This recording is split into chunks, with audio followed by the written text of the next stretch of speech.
guys, it's Alex back with another review, and this is my iPhone 12 Pro review. Now, this is one of Apple's new iPhones this year, and so we're going to get right into this review. So, I have the blue one actually, and it is very blue, but that's not an issue to me. I like blue phones, so this looks really cool in my opinion. Now, to start off, I really like the square design. Like, we haven't seen a square designed iPhone since the iPhone 5S, and now this is really cool to see again because it just feels overall really much better in your hand.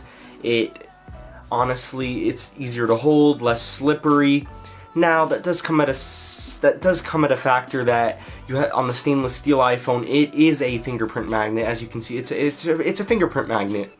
But needless to say, the iPhone 12 with its glossy blue back, that's a fingerprint magnet too. So both iPhones, the iPhone 12 and the 12 Pro, have their downsides with them being a fingerprint magnet. Now, this isn't really that big of an issue. I'm sure a lot of you don't care if your phone collects fingerprints. You just clean it or you just throw a case on it, so you probably don't even see the fingerprints most of the time if you have a case. So it doesn't make a difference there. But, you know, fingerprints, I mean, these phones are going to pick up fingerprints, but we're not here to talk about the iPhone 12. We're here to talk about the iPhone 12 Pro. Now, the power button is actually much longer than we normally see, than we've seen before. So the power button is definitely a lot longer. Now, I think that the volume up and down, I think overall the buttons are definitely longer than before. And this is just because the phone is a little bit bigger, I'd assume, and it's a squared off design, which I really like. Now, you also have your 5G antenna on the side to get 5G.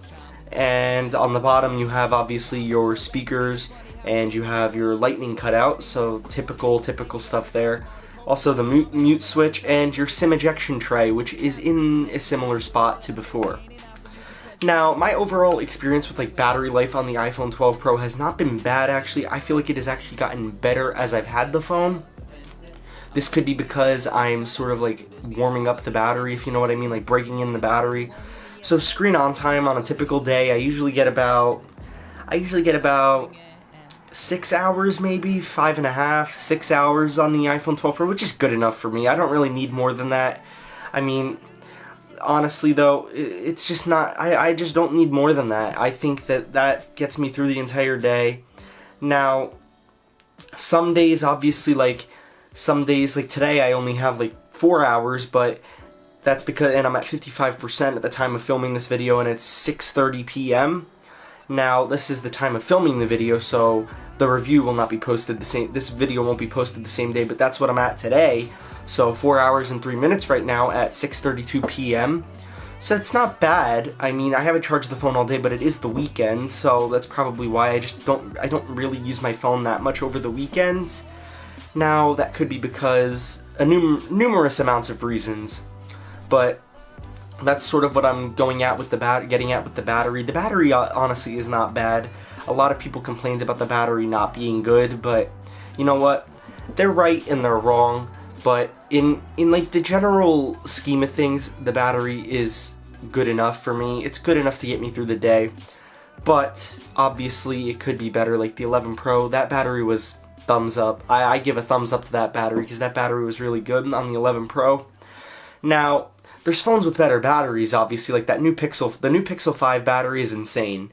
That thing's just insane, the battery life on that. So that's definitely, I'm not here to talk about that though, but I'll link it down in the description below if you want to pick up one of those. But this is an iPhone review, not a Pixel review, so let's get back into this review.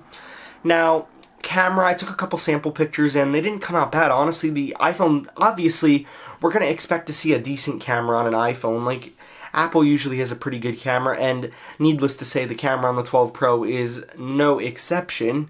It is pretty good. I mean, I've seen better, like Apple, it's sort of, the white balance is a little off, obviously, which a lot of people have said that before. Like, I definitely prefer a Pixel camera over an iPhone camera, and that's just me, but you know what? For an iPhone, the camera is not bad, in my opinion. It's an iPhone camera. What do you expect? Obviously, it's got night mode, it's got so it's got a bunch of things. Now, Apple recently added Dolby Vision this year.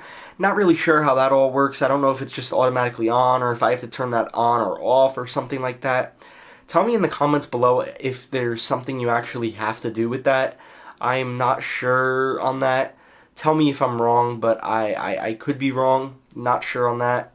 Now, obviously it's an iPhone and it's going to have its downsides, such as like the price. The price is obviously a downside because it is an iPhone. So that's sort of what I'm getting at there. Like $999. I mean, yeah, it's a little expensive, but if you've seen like the notes now, they're like $1,400. Alright, so my SD card got full while filming, which kind of sucks. Back into the review now. So, like, the Galaxy Notes, honestly, they're $14.99, so Apple's pricing, I mean, yeah, it's high, but, you know, Samsung's pricing is high now too, but personally, I don't know, I think I'd have to go for the Note, but the Note 20 Ultra, but we're not talking about that now, but you know what, we will do a smartphones of 2020, like my favorite smartphones of 2020 maybe, and I'll talk more about it in that video. So obviously the display quality is really good. It's an OLED display. Now the brightness on this is higher than it is on the 12, and that's because all iPhones this year have the OLED display. So the brightness, that's really where you're gonna find your difference. Like, it's a little more dim on the 12 than the 12 Pro. But all phones have OLED displays. Now, for your cases wise, for like the Apple cases, all Apple cases fit on the 12 and 12 Pro. They all fit together because they're both 6.1-inch phones this year. So, that's pretty much honestly my genuine thoughts. Is this phone good? Yes, it is good. And it's not bad in my opinion. I think next year though, it would be nice to see 120 Hz because, or at least 90, high refresh rate at least. Because every other phone coming out these days has like 120 Hz, not 60. It would be nice to see that. Now, this is for like some of us, like tech consumers, like tech reviewers and stuff. We want to see that, but most people aren't gonna notice this. They're not gonna notice 120 Hz or 90 Hz. So I see what Apple's doing, but at the same time, I don't. They just make me wanna. It's just a whole thing. So that has pretty much been it for this review of the iPhone 12 Pro. Now, before I go, hit that notification bell and that subscribe button to get notified when I upload a new YouTube video. So that's been it pretty much for this one, and I'll catch you guys in the next one. Peace.